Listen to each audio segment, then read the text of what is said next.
The Last of Us Remastered on the PlayStation 4, coming just a year and a half after The Last of Us on PlayStation 3. This series is one of the greatest games you'll ever play in your life, definitely in a top 10. If you've never played Last of Us before, and you're an Xbox 360 convert to the PlayStation 4, you owe yourself to pick up a copy of this game, because it'll definitely change your life and an outlook in gaming. Start with Last of Us, you have the story. You start out as Joel. He's been through a lot of stuff in his life. I'll do my very best to keep this as a spoiler-free review, as I said. He's been through a lot of stuff in his life. Awakes 30 years later as the story comes back in, and he shows the war-torn environment that is where he lives now. Everybody's been infected. There's a lot of Resident Evil style gameplay in there as you try to get from place to place and make sure that you don't die and just survive the hordes that are out there. If you think this is a very similar game to like Zombies and Call of Duty and everything else like that, and it's just mindless, this is where the experience can change a lot for you. Because Last of Us takes an environment that I think people like, the war-torn environment, the outlook of all of that, the zombies, the chaos, and all of that. You've seen The Walking Dead and all these other things on TV. And hell, you might even like the Walking Dead series. I think The Last of Us takes that similar style of approach, but it also brings one thing which Naughty Dog is very good at in The Last of Us, and that's creating a story. Joel, like we mentioned, is a guy that's been through a lot in his life, and then when he wakes up to this war-torn environment, when we next get to pick up the game, we find out that how much different it is, and how people just are struggling to survive in terms of all of that. And then you meet up with a little girl named Ellie. She's about 13 years old. She's been through an environment, and you'd think a lot of kids at 13 years old would have a little bit of a kid aspect, be able to grow up and have their childhood and everything else. And The Last of Us, I think, does a good job of showing how much you would have to grow up if you're in that age, if you're Ellie, to figure out she knows what it's like to go through loss, but it brushes off her shoulders. She knows what it's like to lose her parents, but it brushes off her shoulders. She knows how to kill. She knows how to do all these other things that you have to do to be able to survive. And I think that's where The Last of Us excels in terms of all these other games that try to be third-person, action-oriented, scare-type tactic and all of that. The Last of Us tells you a story that's able to stay with you. Joel, all the loss that he's been through, the main character of the gameplay that you're seeing right now, this is Joel. It's got some brutal gameplay into it too, but you think about it in this aspect, Joel's been through a lot of stuff in his life, and so has Ellie, and these two, as you get across this game, they've learned to care for each other and get from point A to point B.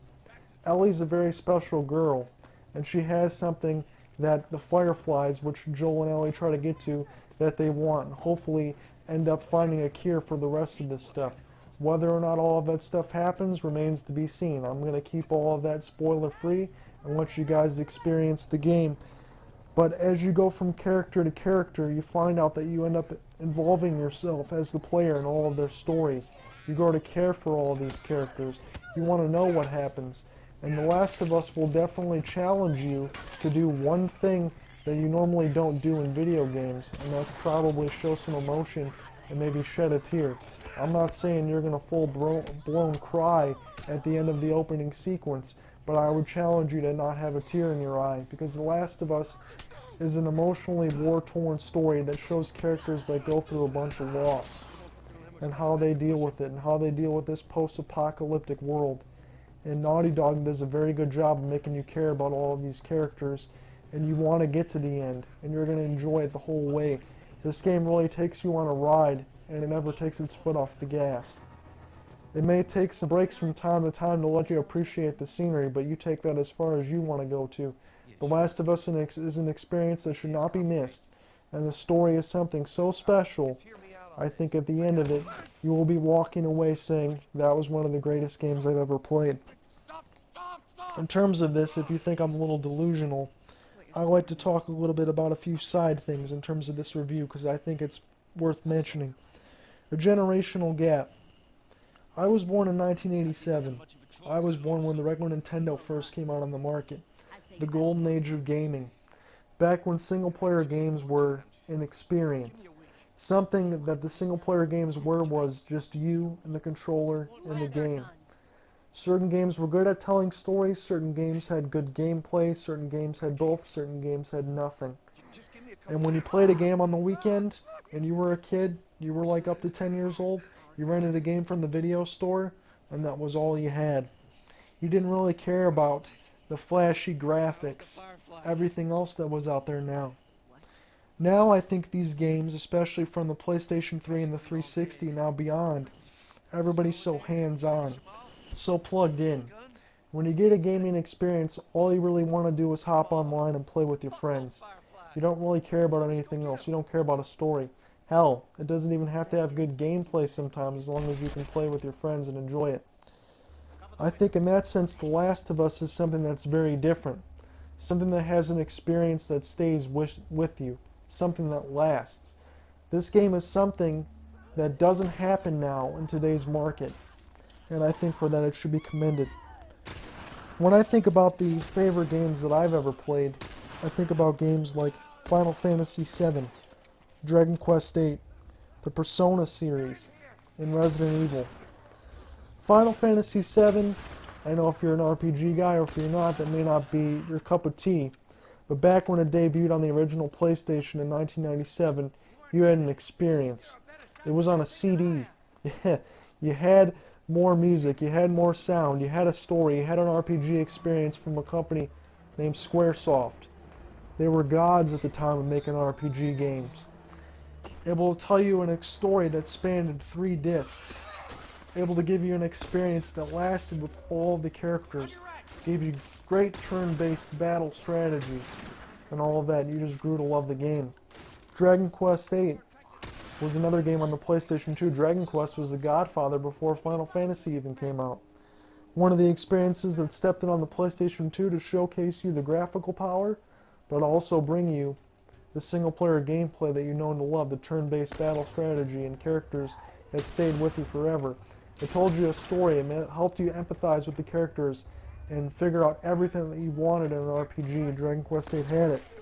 And even the Persona series, able to step up a little bit. The same battle strategy is something I really loved in the Persona series, because you could take a character, you could exploit the enemies and keep on getting more and more attacks. Whether or not you liked having to do stuff after school in the game and do these other side quests, that may be hit or miss, but going in the dungeon, playing with that, and going through the story and sympathizing with the characters was definitely something that you wanted. And definitely in this game, an experience that I equate to one of my favorite games growing up was Resident Evil. Yeah, it wasn't the most flashy game from time to time when it came out in, 1997, I believe? And all the graphics and everything else was primitive back then, but one thing Resident Evil did was scare the hell out of you, make you want to play with the lights off. And it was one of these games that, came remade again on the GameCube, and people are even talking about it now as being remade. The Last of Us combines something in all of those games that I mentioned to you, and that's why I think it's relevant. It combines a great story, it combines great gameplay, and it combines an experience that will be able to last with you long after you beat the game.